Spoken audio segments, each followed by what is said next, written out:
Sa oras na ito, atin na muling pag-aaralan ang chapter 55 ng The Voice in Speech and Song entitled Pangako ng Banal na Espiritu. Dito sa ating pag-aaral mga kapatid, atin pong tunghayan kung paano pinangako ng ating Panginoon ang kanyang banal na espiritu na igawad niya sa atin. Kaya samahan niyo po ako sa ilang minuto natin pong salaysayin ang chapter 55. Sabi sa John 14 verse 16, "At mananalangin ako sa Ama, at bibigyan niya kayo ng isa pang mang-aaliw upang siya ay sumainyo magpakailanman." So dito pa lang makikita natin kung gaano pinangako ng ating Panginoon na hiniling niya at pinanalangin niya sa Ama na bigyan niya tayo ng banal na espiritu.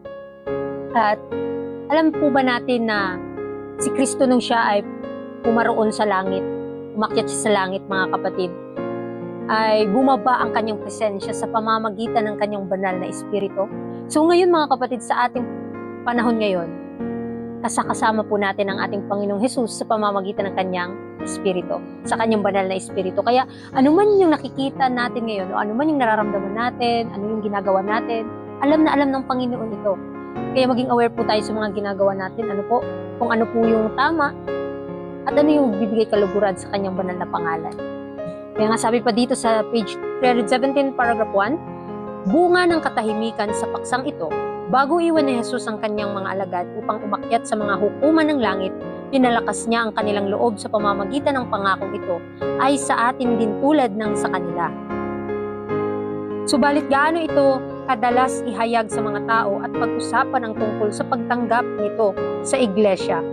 Dahil sa katahimikan ukol sa napakahalagang paksang ito, aling pangako ang higit nating hindi nauunawaan sa pamamagitan ng praktikal na katuparan nito, kundi itong masaganang pangako ng kaloob ng banal na espiritu na sa pamamagitan niya ay ibinibigay ang kahusayan sa lahat ng ating gawaing espiritual." So minsan ito yung nakakaligtaan ng karamihan, lalong-lalo na sa mga nagpapanggap ng mga tagasunod ng Panginoon. Ito po yung nakakalimutan nating pag-usapan kung paano natin matatanggap araw-araw. Kasi we are daily baptizing in the Spirit mga kapatid. Kaya nga kailangan araw-araw i-welcome po natin sa ating tahanan, sa ating buhay, ang ating Panginoon, ang kanyang banal na espiritu. Upang ang ating pag-aaral, ang ating mga gawain ay maging tama at merong kadalisayan, merong kabanalan. Kasi kapag wala ang banal na espiritu mga kapatid, wala pong silbi ang lahat ng bagay na ating ginagawa. Magiging walang halaga ang mga bagay na ito. Kaya nga ihiling natin, ihingi pa natin sa Panginoon ang kanyang banal na presensya na hindi niya ipagkakait na ipagkakaloob niya ito. Kasi nga pangako niya ito. Kasi mas gusto nga ng Panginoon na ibigay niya sa atin ang kanyang banal na espiritu kaysa sa atin na tayo ay minsan hindi natin tinatanggap. Humihingi tayo pero hindi natin tinatanggap. Kaya mga kapatid, tandaan natin na kung humihingi tayo ng mga bagay sa Panginoon, hindi naman tayo handang tumanggap, kaya hindi po tayo nakakatanggap. Kaya sa oras na ito mga kapatid, kung tayo ay humihingi sa Panginoon, ihiling natin yung kanyang banal na presensya, yung kanyang kabutihan, ang kanyang kaluwalhatian, para hindi tayo magkasala sa Kanya. Kaya nga sa pangako ng Panginoon, tutuparin niya talaga yon. Ito yung bunga ng katahimikan sa paksang ito. Magkakaroon tayo ng peaceful katahimikan din. At higit sa lahat, meron tayong tinatawag na kabanalan sa pag-iisip. Kaya sabi pa dyan sa John 14:17, na ang espiritu ng katotohanan, hindi siya maaaring tanggapin ng mundo dahil hindi siya nakikita nito o nakikilala man. Subalit kayo, kilala ninyo siya dahil nanatili siya sa inyo at sa inyo. So bakit po nasabi dito sa John 14:17 na hindi siya nakikita ng mundo? Tandaan mo mga kapatid, kapag ikaw ay fully surrender na sa Panginoon at nakikita mo na yung mga bagay sa pamamagitan ng ating pananampalataya o ng iyong pananampalataya, ano man yung nakikita mo ay hindi nila nakikita. Bakit? Kasi ano yung nakasanayan nilang gawin ay hindi mo nagagawin. Kasi alam mo na yung ano ang tama at mali. Alam mo na yung ano yung kalooban ng ating Panginoon.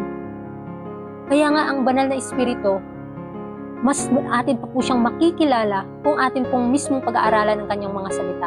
Yung sinasabing espiritu ng katotohanan, yun po ang magpapabanal ng sangkatauhan. Kaya hindi siya makikita ng mundo kasi hindi nila alam ano yung gawa ng banal na espiritu.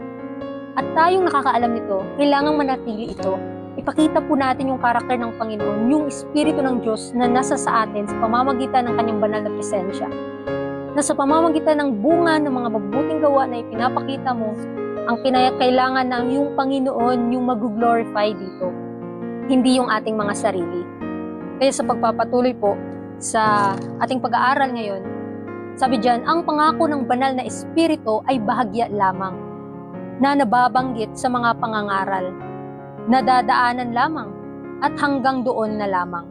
Ang mga propesiya ay napagnilayan, ang mga doktrina ay napaliwanag, ngunit ang bagay na lubhang mahalaga para sa iglesia upang sila ay lumago sa espiritual na lakas at kahusayan, upang ang pangangaral ay magkaroon ng kapangyarihang magdala ng paninindigan at ang mga kaluluwa ay mahikayat na magbalik loob sa Diyos, ay malaking bahagi ang pagkukulang sa pagsisikap ng mga ministro.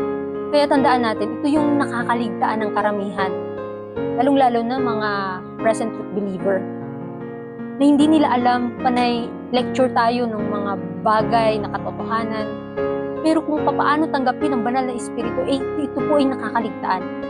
Minsan humihingi tayo, humihiling tayo, pero hindi natin alam paano tanggapin. Kasi inisip natin parang on the spot, ibibigay na ng Panginoon sa iyo yung banal na espiritu. Tandaan natin, kung tayo humihingi sa Kanya, kailangan makipag-cooperate po tayo. Ano po yung dapat natin gawin para tayo ay makatanggap? Kailangan maging handa yung puso natin, maging empty tayo, na wala tayong iniidolo sa buhay natin.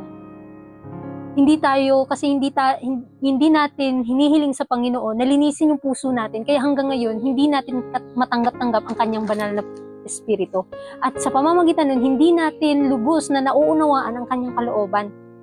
Kaya mga kapatid, ngayon pa lang, intindihin po natin, saliksikin po natin ang kanyang mga salita na napakahalaga na pag-aralan ito. Dahil yung kanyang banal na espiritu, kung wala po ito, yung kanyang pangakong ito, wala po tayo, useless yung ating mga pangangaral. Kasi ito po yung paraan na para tayo lumago sa biyaya.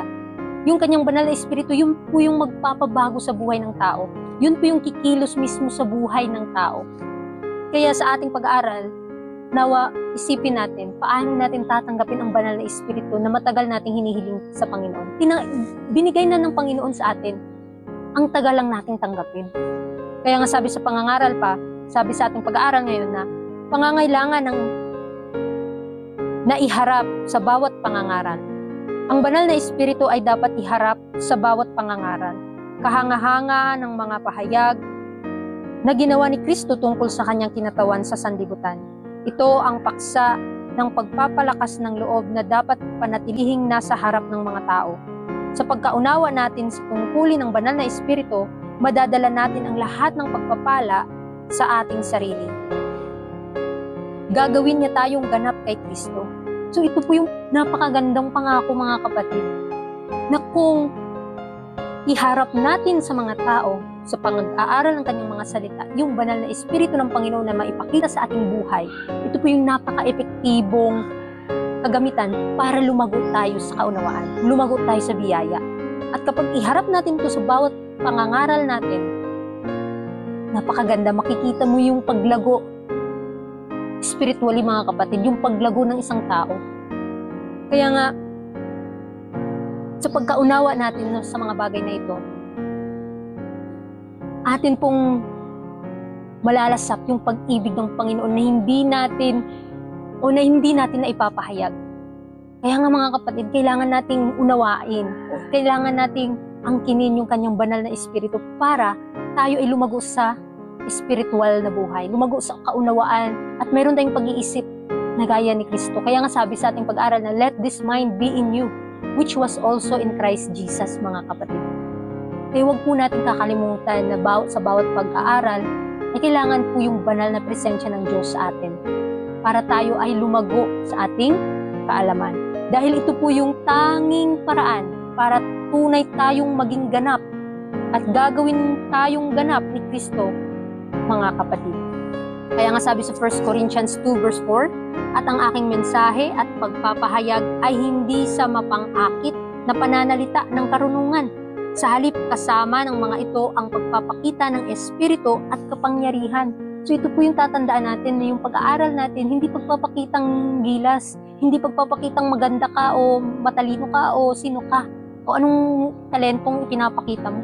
Kundi ito po yung sinasabi dito na the Spirit, the power of the Spirit, mga kapatid.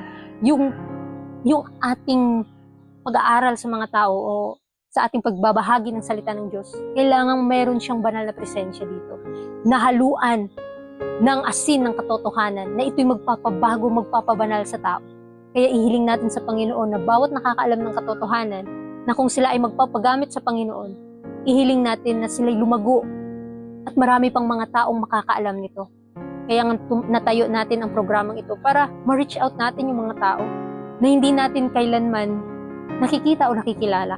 Kaya mga kapatid, isipin natin, ang paglago sa spiritual na buhay ay isang aspeto na tayo ay kailangang mas lalapit sa Panginoon. At isa po itong paraan na tayo pa ay mas maging banal at kalugod-lugod yung ating mga gawa kasi may gumagabay sa atin, may nagko-correct sa ating mga mali, at may nagpapatnubay sa ating mga daan.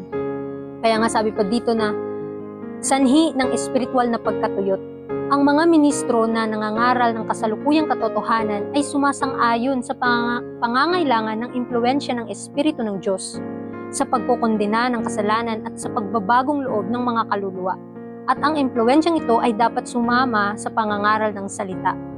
Ngunit hindi nila lubos nararamdaman ang kahalagahan nito upang magkaroon ng malalim at praktikal na kaalaman tungkol dito.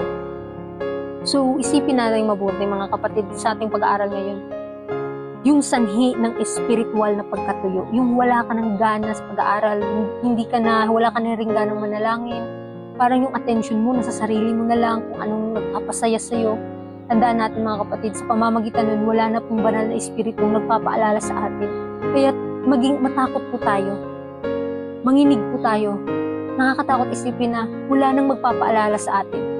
Kaya nga sa ating pag-aaral dito, nga kailangan yung mga ministro kapag sila ay nagbabahagi ng salita ng Panginoon sa pagko-correct sa mga kamalian, sa mga kasalanan, kailangan merong banal na presensya na sumanib sa kanila para magkaroon sila ng epektibong pag-aaral, epektibong pagko-correct sa mga kamalian, sa mga kasalanan. Para yung makasalanan, tayong kinokoreksyonan, ay maging mapagpakumbaba, natatanggapin yung mga mali at kasalanan. At sa pamamagitan ng banal na Espiritu ng Panginoon na tinanggap natin, doon po natin mauunawaan ano yung katotohanan, ano yung dapat natin gawin para ma-maintain natin yung kaligtasan, para mas lumago tayo sa biyaya.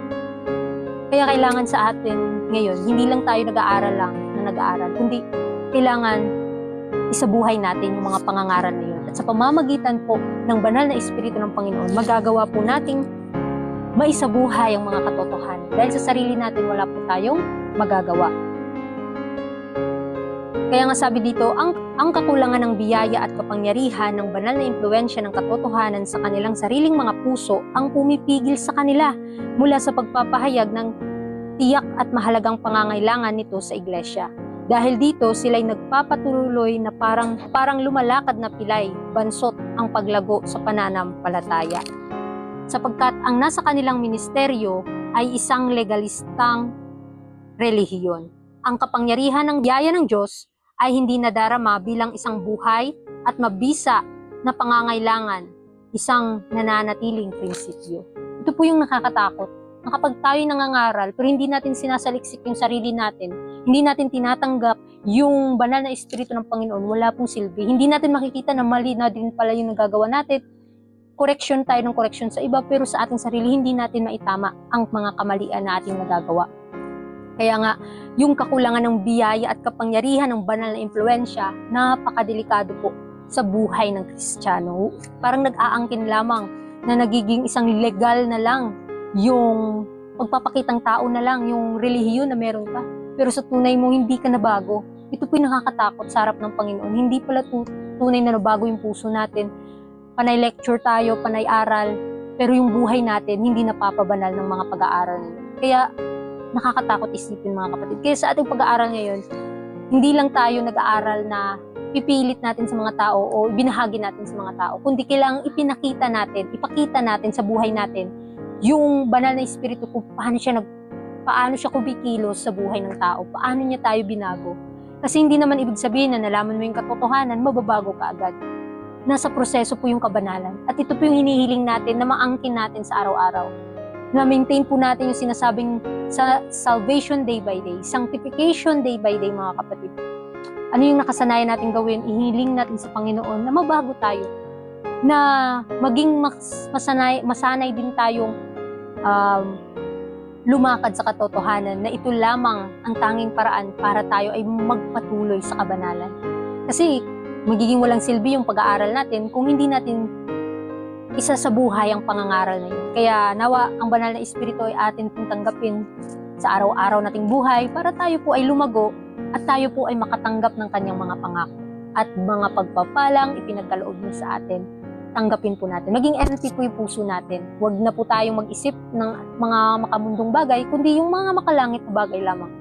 At ito po ay talagang taimtim at masinsinang panalangin sa Panginoon dahil sa sarili natin wala po tayong magagawa. Kaya sa pag-aaral na ito, nawa na-bless ka mga kapatid. Kaya nawa ang ating pag-aaral ngayon ay magbigay sa atin ng patnubay at gabay na magpatuloy sa laban.